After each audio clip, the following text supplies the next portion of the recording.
All I heard from him is, "Son, they're taking me."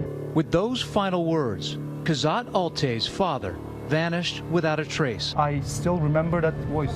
He's one of the missing, the lost, the taken. Kazat's father, one of a million Chinese citizens who have disappeared. So I went halfway around the world to figure out what's happening and found two worlds full of truth and lies. We got any sign of them behind us yet? Oh, they're back now, right? The Chinese government accused of sending people to modern-day internment camps, condemned for the crime of being Muslim. Chinese officials deny it, insisting this is about preventing terrorism. It's genocide. You consider this torture? Torture. We were granted a rare tour. Is it possible you could give us Next time. We quickly discovered The cops are behind us. a lot of people don't want us to find the answers. There's a guy's running at us right here. Hello? Hey, how are you? What? We're not going to China. We're just in Kazakhstan. We began our search here in America's capital, where Kazat spends his life in a kind of limbo. We're gonna go through PS Business Park, regular. The 35-year-old lives in Virginia, working as a computer science teacher, coming home to play with his 4 children every night. At the same time, wondering where his own father may be. He sent me a message from WeChat, voice message. So he said, "Son, they're taking me." He was pretty nervous from his voice. Did he say who's taking him away or what's happening? Police are taking me, you know. Translation from Uyghur is, "Son, they're taking me." That message left more than a year ago. He has not heard from his father since. He was a pretty tough guy. I'm not sure that he can survive in the concentration camp. But I don't know where he is. Kazat and his family come from Xinjiang, a province in far western China. They are Uyghur, a large ethnic minority group. More than 11 million Uyghurs live in China alone, and they're mostly Muslim. They have more in common with the people of Central Asia and Turkey than they do with their fellow Chinese citizens in the East. Now, Xinjiang is also where experts say the Chinese government has built those internment camps. They want to erase us from the land. There are very few images of the camps, some satellite images, some pictures from the Chinese government, and a few alleged cell phone videos and photos leaked to activists. Sophie Richardson is with Human Rights Watch. How can we possibly find out what's really happening within those camps? Well, we talked to people who were still in the region. We also managed to talk in Kazakhstan to people who had gotten out.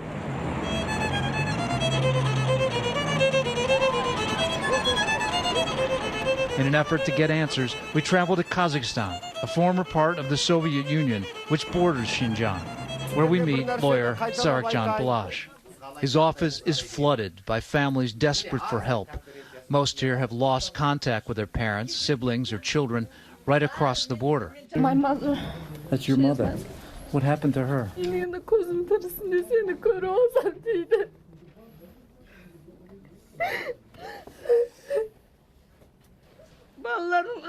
The 14 grandson and grandchildren disappeared. This is shocking, I think, to most people in the world that this is going on. And we believe that it is just ethnic cleansing. It is genocide. The Chinese call these camps vocational centers. But when I asked U.S. Secretary of State Mike Pompeo, he said this. These are truly internment camps where these people are being treated in ways that are fundamentally inconsistent with what China would have you believe, and in ways that when the world finds out, we will all regret. The Uyghurs' home region is vital to China, rich in resources and a crossroads for trade. Experts like Darren Byler say government policies encouraging the Han Chinese to move west created tension in Xinjiang. Uyghurs began to feel dispossessed of their land. In many ways, they were excluded from participating in those new economies. Beijing blamed groups of radicalized Uyghurs for an increase in violence, and experts say that gave the government a target. People that appeared Muslim in their daily life, in their dress, they were seen as potential terrorists. I first started covering the conflicts in this region several years ago. Driving around this town of Yukon, you can see there's police officers everywhere. In fact, put your camera down, put your camera down. Police right there. By 2014, China began building the camps. Is there torture? Yes. What kind? Physical torture. All of the people who are being detained in these facilities are being subjected to degradation and humiliation of a kind that would break just about anyone. Just show us exactly about how he was cuffed. In Kazakhstan, several men demonstrate the severe postures they say they were forced to hold for hours, some telling us that guards used iron armor to keep them in place. The day after we met Balash, we came back to his office to interview Gulzira Alkan, who was confined in 3 different camps, then given a job in a factory making gloves for pennies on the dollar. Артымыздан сақшылар еріп жүреді, жыласақ сақшылар жылама дейді. Сұхбат алатын кезде қолымызға кісен сап қойып сұхбат алады. She could not leave, so for all that time she was separated from her 5-year-old daughter. For 2 years you didn't see your mom?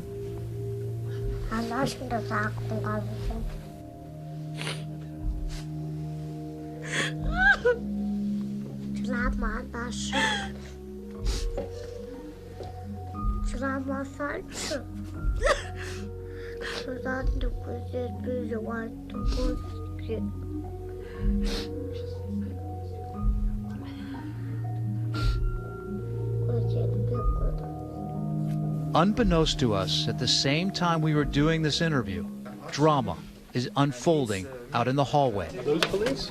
Yeah. Police have made their way into the building. Police. Down the corridor, they're collecting Balash's files. The man himself, nowhere to be seen. Now we're kind of walking down the stairs quickly to get out. We really have no idea what they're looking for. Hopefully they're not doing this for the Chinese. A call from Balash's wife confirms what we fear. Balash has been arrested. His cell phone video shot in the hotel room where he was apparently taken into custody, showing blood on the bathroom floor. He said that his life is in a danger. In the weeks that followed, his wife confirms he's been held in another city on house arrest and charged with inciting ethnic hatred. I really think that China is behind his arrest because China really don't want that no one know about these concentration camps. She and her children are left to fend for themselves. I have to help him. I have to protect my children's father. Now that our connection with Balash is severed, we head toward China. We drive to the border town of Korgos, where we're told many people leaving Xinjiang cross over. To get there, we have to pass through gates and security checkpoints. All right, we're going through the security right now to head toward the direction of China. A lot of cameras everywhere here. Behind these 2 towers is Chinese side. They're so sensitive about pointing the camera towards China from this side of Kazakhstan. It's just paranoia. So we can see the Chinese guards are right there, the Chinese police. China in red, Kazakhstan in blue. But it didn't take long before Chinese police run out to stop us. Hey, how are you? These Chinese police just came running. Now they demanded our passports, and so we're just walking away so we can get away with us. We were this close. Up next, we make it inside China. 2 very different journeys as we try to visit those detention centers. We find out what the Chinese do and don't want you to see. We have any sign of them behind us yet?